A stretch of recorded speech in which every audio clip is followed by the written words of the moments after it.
teman sehat, perkenalkan saya Safana Denta, seorang terapis okupasi di RSUD Cilacap. Ada berita bahagia nih untuk teman sehat. Saat ini sudah tersedia layanan okupasi terapi di RSUD Cilacap.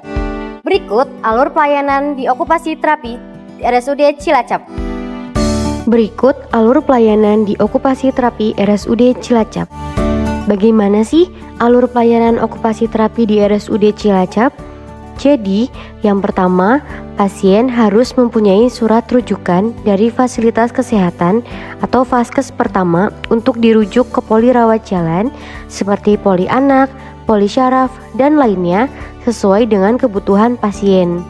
Yang kedua, pasien bertemu dengan dokter DPJP utama untuk melakukan pemeriksaan awal.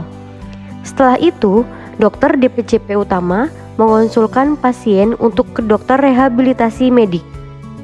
Selanjutnya, pasien mendaftarkan diri di instalasi rehabilitasi medik untuk bertemu dengan dokter rehabilitasi medik.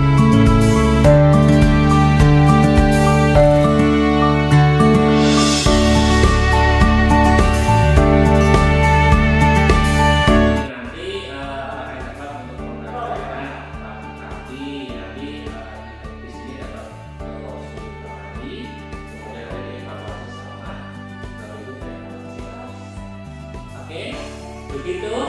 Simak. Saling dulu dong, saling dulu. Catat jelas. Oke. Kemudian, dokter rehabilitasi medik mengonsulkan pasien untuk melakukan terapi okupasi. Yang terakhir, pasien bertemu dengan terapis okupasi dan dilakukan observasi awal mengenai permasalahan yang dialami pasien dan diberikan lanjutan program terapi yang akan dicapai.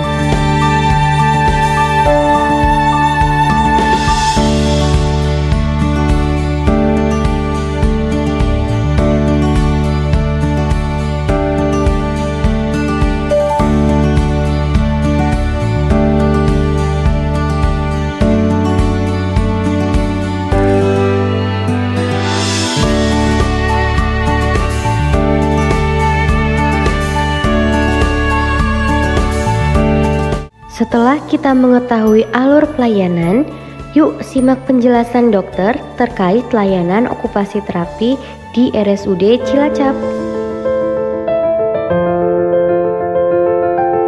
Halo teman sehat, saya Dr. Agung Setiawan, spesialis kedokteran fisik dan rehabilitasi medik dalam layanan RSUD Cilacap.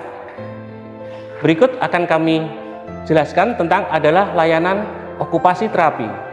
Layanan okupasi terapi merupakan layanan kesehatan yang diberikan kepada pasien yang memiliki gangguan fisik maupun gangguan mental. Okupasi terapi bertujuan agar pasien dapat mandiri dalam beraktivitas. Berikut layanan okupasi terapi yang ada di RSUD Cilacap.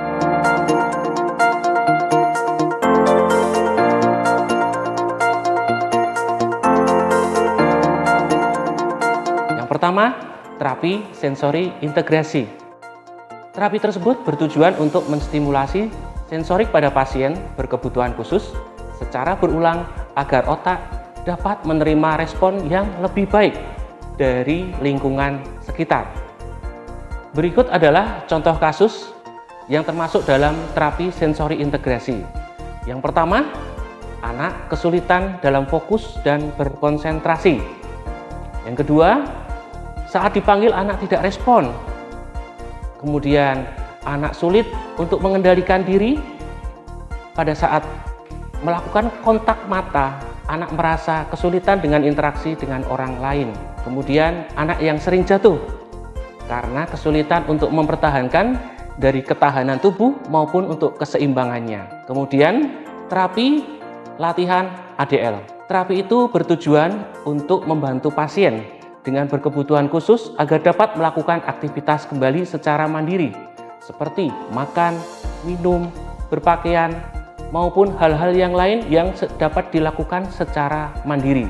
Sebagai contoh dalam kasus stroke, pasien pasca mengalami serangan stroke, maka pasien banyak akan mengalami kekakuan pada area tangan sehingga mereka kesulitan untuk makan, minum, maupun melaksanakan aktivitas dalam kesehariannya. Kemudian, anak-anak yang berkebutuhan khusus, contohnya anak tersebut belum bisa untuk berpakaian mandiri, makan sendiri, minum sendiri, kemudian memakai sepatu secara mandiri. Layanan yang ketiga adalah terapi persepsi dan kognisi. Terapi tersebut bertujuan untuk meningkatkan pemahaman dan cara berpikir pada pasien berkebutuhan khusus ketika melakukan suatu aktivitas kehidupan sehari-hari.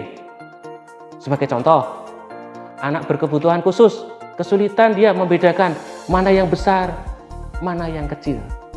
Kemudian letak posisi di atas, di bawah, ataupun di kanan maupun di kiri.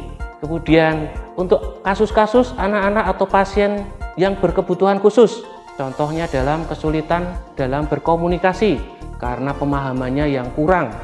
Komunikasi bisa dengan orang lain maupun dengan lingkungan kerabat sekitarnya. Kemudian yang keempat adalah terapi bermain, di mana terapi tersebut bertujuan untuk melatih pasien berkebutuhan khusus dalam menjalankan perannya sesuai dengan usianya, yang berhubungan untuk meningkatkan fokus maupun konsentrasi dan tentunya interaksi dengan orang lain.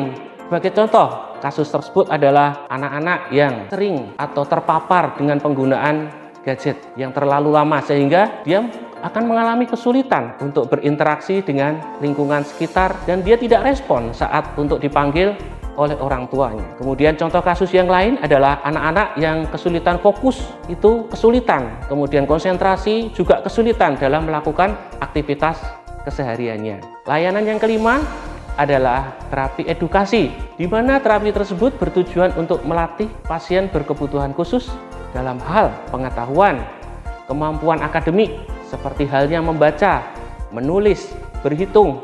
Kemudian terapi tersebut juga digunakan sebagai persiapan untuk anak sekolah, sehingga anak merasa mampu dan bisa dalam bersekolah. Contoh-contoh kasus dalam hal seperti ini adalah anak-anak yang berkebutuhan khusus pada usia sekolah tetapi belum menguasai kemampuan kalistung. Kemudian pasien yang mengalami kesulitan belajar, kemudian pasien yang tidak patuh dengan ibu guru, pasien yang tidak mau masuk ke dalam ruangan ataupun berbaris saat di sekolahan. Terapi layanan yang keenam adalah terapi rehabilitasi, di mana adalah vokasional, adalah merupakan layanan yang diberikan kepada pasien berkebutuhan khusus dengan kecacatan mental maupun jiwa dan fisik yang bertujuan agar pasien dapat memperoleh keterampilan, meningkatkan sumber daya yang ada dan mengoptimalkan sikap dengan harapan yang diperlukan. Sebagai contoh adalah pasien berkebutuhan khusus dengan kecacatan mental, contohnya berada di bangsal jiwa ataupun dalam rawat jalan. Terapi yang ketujuh adalah terapi multisensori integrasi, di mana terapi tersebut bertujuan merangsang sistem saraf otak melalui stimulasi sensori pada penglihatan, sentuhan, pendengaran, penciuman, kemudian keseimbangan tubuh agar anak dapat mencapai relaksasi untuk meningkatkan kualitas hidupnya. Yuk kita lihat apa aja sih yang ada di ruangan okupasi terapi. Jadi, layanan okupasi terapi memiliki dua ruangan terapi, yaitu yang pertama adanya ruang pediatri atau anak yang terdiri dari beberapa alat. Contohnya, ayunan. Ayunan ini berfungsi untuk melatih dan meningkatkan keseimbangan dan koordinasi pada anak. Kemudian, balance board atau papan keseimbangan. Ini berfungsi untuk melatih fokus dan keseimbangan serta koordinasi bilateral antara mata, tangan, dan kaki. Selanjutnya ada trampolin. Trampolin berfungsi untuk meningkatkan kelincahan dan kekuatan pada otot kaki. Kemudian ada mandibola dan perosotan. Ini berfungsi untuk aktivitas terapi bermain. Selanjutnya, ada beberapa mainan edukasi pada anak. Ini digunakan sebagai media terapi dalam melakukan aktivitas terapi. Selanjutnya, ada meja dan kursi terapi pada anak. Ini digunakan sebagai sarana untuk mengurangi hiperaktif pada anak. Kemudian, ada step pad anak yang berfungsi untuk melatih anak dalam meningkatkan kemampuan motorik kasar. Selanjutnya, ada papan titian. Papan titian ini berfungsi untuk melatih keseimbangan tubuh, keberanian, dan menimbulkan rasa percaya diri pada anak. Selain itu, ada juga ruangan okupasi terapi dewasa. Di ruangan ini terdapat meja dan kursi sebagai sarana konsultasi dan terapi bagi pasien dewasa. Demikian layanan okupasi terapi di RSUD Cilacap. Semoga dengan adanya layanan okupasi terapi di RSUD Cilacap dapat membantu teman sehat dalam meningkatkan kualitas hidup bagi teman sehat. Salam sehat.